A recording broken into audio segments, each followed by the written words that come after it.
Hi, everybody. We are here with the daughter and son of Irv Weinstein, and we are so excited that we are going to have an opportunity to talk to them and to introduce them to you and to find out about themselves, their lives, and a lot about Irv, of course. So let me say hello and welcome to Beth Krom. Hi, lovely to be here. Thank you so much for joining us, and Marc Weinstein. Hi there. Nice to see you again, Penny. So first of all, we want to know a little bit about you because I know you haven't been to Western New York in a long time. I know a little about Beth because she is a politician, so to speak, like I am really, and she has had a most interesting political career. Would you tell us a little bit about it, Beth? Well, I spent 16 years on the Irvine City Council, and I was mayor of Irvine from 2004 to 2008, and I did run for Congress in 2010, unsuccessfully, but it was a great campaign, a great experience. And, I tell people that when we were growing up, if we wanted to see my father, we had to watch the news. And given all of the things that happened during our childhoods, I think that played a lot into my interest in politics and sort of the path that I took. We all wondered if Irv was an influence behind that. We want to say hello to Marc, who is running a company. I know you had the largest record company in all of the world, America anyway. Do you still? Well, it's the largest retail record store in the world, and there's 3 stores, and the biggest one is in Los Angeles. It's about 43,000 square feet with about 200 staff, and it's really a big store. What's it called, Marc? Oh, it's called Amoeba Music. It's on Sunset Boulevard. It takes up a whole block in Hollywood. But it dates all, my roots are, I started at Record Theater in 1976, working for Lenny Silver, who was a childhood friend of my dad's.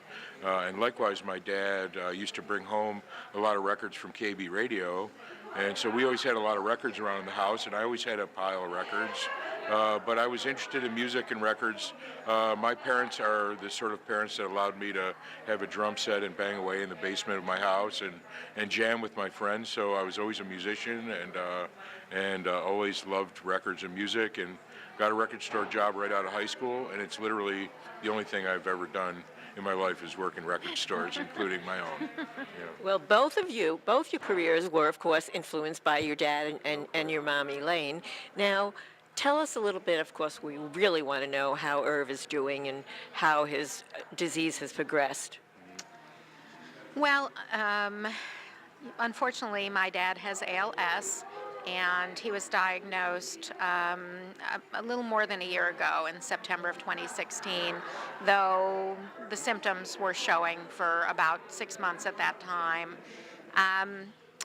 It's been very difficult, and he has lost the ability to speak, which for my father is very, very tough. But I have to say that my dad's spirit has remained very strong. His sense of humor, I know, is good because when I'm talking too much, he manages to raise his hand and make a little gesture to let me know that it's time to go. But he and my mom are doing well, and I have to say that because of some of the press here in Western New York, my mom and dad have gotten some amazing cards and letters from people, and my father's heart remains very much here in Buffalo. So I want to thank everyone who has reached out to let my dad know how important he was in their lives, because all of that love is helping to give him the strength to keep going every day, and we just hope his spirit continues to shine for a good while more. And we know he's being honored, as well he should, by the association at this gala, fundraising gala today for ALS. And it involves the idea, of course, of research and the importance of research for trying to find a cure for this disease. And I know you're really excited about helping. Oh, absolutely. And any extent to which we'll be able to help along the way, I'm sure. We're going to find ways to be involved as time goes on. Having seen my dad go through this, such a vital personality and character, reduced to not being able to speak at all or move at all, has been incredibly difficult. But I think, as Beth said, my sister, I think he's been so strong and so. I mean, I'm proud of him for so many things he's done in his life, but the way he's made it through this horrible disease has really been, I think, pretty amazing. I think most people don't quite have the spirit that he has shown to get through it the way he has and still be able to crack a smile, and there's a certain glint in his eye. You can know it's him, and he's all in there, but to have your whole body just so shut down systematically like that, I mean, it's just the worst thing. And the fact that nobody really seems to know much about where it could have come from or what, there's obviously nothing you can do about it. Just, you got to ride it out, and then that's that. And I'm just grateful that he lived as long as he did before this happened to him.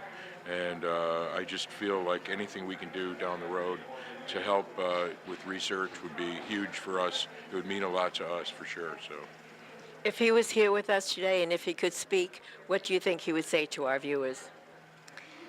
I think he would say that Buffalo was so good to him and was a place where he was really allowed to become the person he always wanted to be.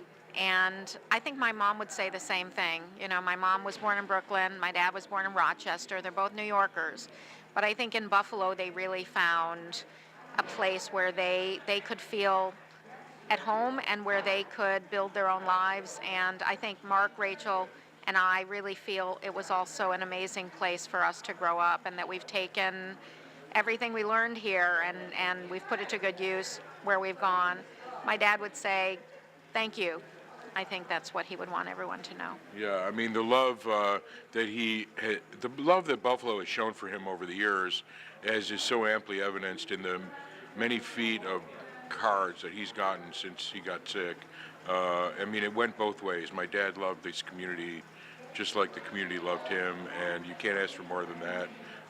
And he thrived off of just everybody's, love and appreciation for his part in the community. And, he was driven by love, and we should all be lucky enough to be able to play such an integral role in a community. But I know everybody feels that way about him, and I know he feels proud to have been able to be that person.